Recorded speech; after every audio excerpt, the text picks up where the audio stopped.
that. For example, I think one of the reasons why we're doing so well in algebra, we're doing much better in algebra, is that we have algebra summer camp during the summer, and that will help the students during the summer. But what we see in the science is that there is an increase in the sciences over the years, and that is important regardless that we need to make some improvement. History and social study area, history, U.S. government and global, we are questioning what took place there. We having conversation with the faculty, with the principals, with the students.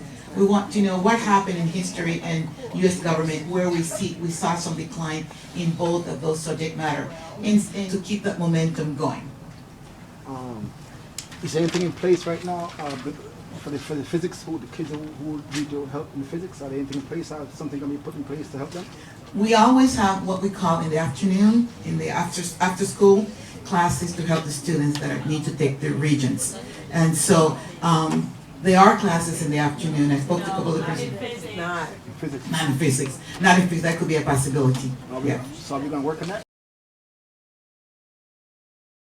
We want to work in that. And actually, let me say to you, getting physics teachers is very difficult. Is a market that is difficult to find. So if you know anyone in physics, anyone that has a physics background, please let us know. Give us their name. I was extremely embarrassed last night because my son asked me to help him with his trigonometry last night. And no one in my home, and I got a college student, my father-in-law was a math teacher, a principal, and in my opinion, this is my opinion, is that we're in the afternoon, we're not doing enough. Maybe not just the afternoon, maybe early in the morning as well, because you can't have one teacher if her whole class is not understanding it. Somewhere there's a communication breakdown. And I understand what Ms. Cross was saying. The thing that crossed my mind when you were giving these figures, I know our kids aren't less able to handle these things that other kids are doing. And how come we're always at the bottom? I feel it's not, I don't think it's the kids' fault. And like what you said, that things do take time, but I'm finding that I'm hearing there are some teachers who go out of their way and who do say, I'm going to stay and help, whether it's in my thing or not. But there is a lot. But then there are some who, when that bell rings and they stay up until a certain amount of time, especially the kids that are in the harder classes. My son has 2 AP classes, and the rest of his classes are honors. And it's difficult for him. But there's nobody we can call. Can't we get like a helpline to say when we helping our kids and I can't help my kid, that there should be a helpline and I could call and say, he's struggling with that. I did tell him to take it to the teacher the following day. But it would have helped me for them to say, okay, this is what you need to show them how to do it. So if they showed me how to do it, even though I might not know it all the way, I can still walk them through it. Can we develop a helpline for these parents? Okay, let me answer your question. You want to say something, Mr. Ray? I want to address that to You want to Ms. address it? Ryan's. Good evening, everybody.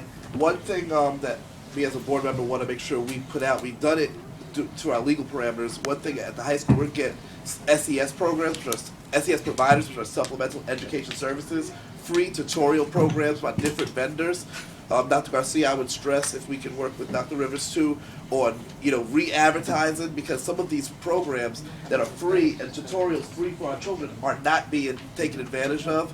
If they do have a sign up of 10 students, then only 1 will show up. So we really need to take advantage of our tutorial. These are free different vendors that we get due to state funding. Now, on another hand, with this new, on a state level, with this new redevelopment of No Child Left Behind, they're actually trying to cut SES providers from school districts like Hempstead. So I encourage us as a community to reach out to your state representatives to say, look, keep SES programs, but also we need to occupy and fill those programs and those tutorial services for Hempstead High School students, because we can qualify for them and the students can take advantage. So I would ask my funded programs department to, whether it's advertising on the website, getting the principals, getting the actual list of all of the contacts of all of the tutorial services, because like you said too, it's like not everything can be happening within the 40-minute time slot of the day. After school, the weekends, it's free tutorial services for our students. So I really encourage us to take advantage of it. But Mr. Ray, I think the problem is too that they treat our children like they're adults and they're not. there's times that they don't communicate with us as parents. That's why we To want to say make sure we this have is it on what's the going on. website. And it's like a constant breakdown here. Like a simple thing, I asked, could y'all please send a call out? It's free to let the parents know that we're having a board meeting. And this is 3-4 years later. And it's something that simple that nobody can do. I have a problem with that. Well, I want to make sure, and I understand that point, but I want to make sure we get to the point of the academic achievement to what you was But making. that would help if I knew. So, again, SES programs, I will personally make sure that that's brought to our attention. Because those, again, free tutorial services for our students. So, Well, it has to be. It has to be. Hempstead High School students. On the ELA director's computer, they did not look in the condition that you saw them there. That said, when they were sent to the copy shop and then distributed, some of those tests turned out to be dark, as you're holding up. That's a mistake. That should have never happened. We do have the results of those exams. Interestingly, there's not much of a difference in the student performance from the first benchmark to the second benchmark.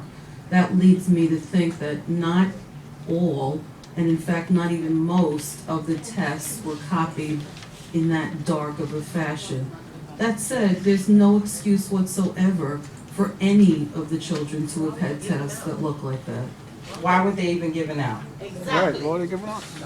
And all of the students received those tests, Dr. Steiner.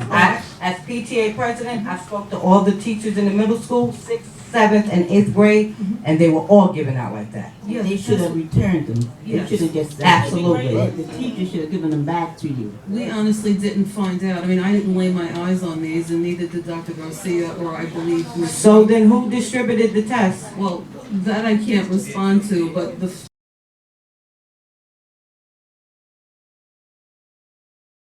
statement that you just made, that the test should have been returned and redone and then re-administered, is a correct statement. I would agree with you on that. Yes. Okay, so what's being done? Well, we're looking at another assessment happening within the next, I just proposed to Dr. Garcia, within the next 2 weeks. Our team met today, all the directors and the professional developers, to plan for a brand new assessment to be administered. And again, my proposal today to Dr. Garcia was within the next 2 weeks. So we have a full calendar.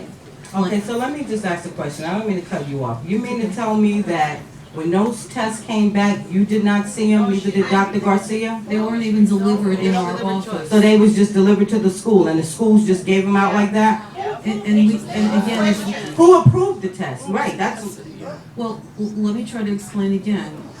When the test appeared on our computer screen, they didn't look like that. So who approved the test? Look, let me- go ahead. So then was the mistakes on your screen as well? The mistakes that's in the test? We didn't see anything. The spelling. The spelling. She's talking about the spelling. No, the computers were different. What do you mean? They were emailed to All the right, who's answering the question? Dr. Rivers or Dr. Calagilis? Well, there's two issues. Yeah, there's 2 issues. The darkness of the test and the mistakes on the test. There was 8 mistakes out of 17 questions. I understand. So were the mistakes on the computer or no? They were on someone's computer, yes. But not yours, you didn't see it. I'm just asking.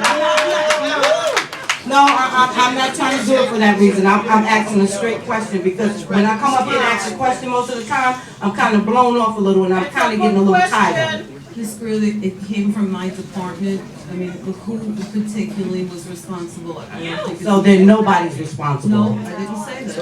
I said it's totally our department. Yes. You're the boss. You're the boss. Yes. Can you explain to her, please, what is going to They happen, will, what's going on? they're with gonna this? reissue the test and we're going to find another copy center location that can print good tests for us. Repeat that again, Must not ever happen again. We will find These another, kids have to go through this test again because it was not, no one looked and proofed this test and it had these mistakes in it and it came back dark. Nobody proofed it, so these kids have to go through this test all over I again. think what Dr. Clackman said, they approved the test and they sent it out to the copy center and then they The should. copy center didn't change the spellings in the test, did they, Dr. Garcia? That's totally right. That's totally right. So there should be no errors in those tests. So once they're printed, they should be. When a student discharges from this school district, you have to, the other school has to submit a written request from the parent, with the parent's signature on it, to request records, because it's confidential in the meantime, while we have it, okay? Now, I went over to Unionville High School the other day for a game, and they treated us like crap, like we were animals, okay? The cheerleaders had to come through, and I was told the basketball players too, they had to come through the metal detector, they had to take everything apart. That any school we go to, we walk right in as cheerleaders with uniforms. As long as you have your uniforms on, you go right through. They made us put our bags on the tables. All the kids had to take everything out. They had to step out of their shoes and everything else. I know my time is up, Miss Right, but this needs to be said, okay? They had to take everything out. They're not criminals. So I would just like to know why and who. And I'm really upset about this because I'm so tired of them marking us as criminals here in Hempstead, okay? When Uniondale, Roosevelt, Freeport, nobody's better than us. Jericho, nobody's better than us, okay? I walk in there and I see this list that was sent from Hempstead High School. A list of kids, pictures, mugshots like they're criminals. And I don't think that's right. I don't think that's right. Who had the right to send these pictures over there? Thank God my child name was on this. Okay, my face wasn't on it. But who had the right? I just want to know who had the right to do that. Are you sure somebody's from? I'm positively sure because I took it out of security's hands. And you know what the security guard said to me? What did he say? Take it, Tina. Is that what he said? That's what he said, take it. I don't find nothing funny, because this is marking kids and it's information on what school they go to and their name. That's not right. I didn't discuss this with nobody else because I wanted to bring it straight to you. Is it our security, Tina? Tina, our security.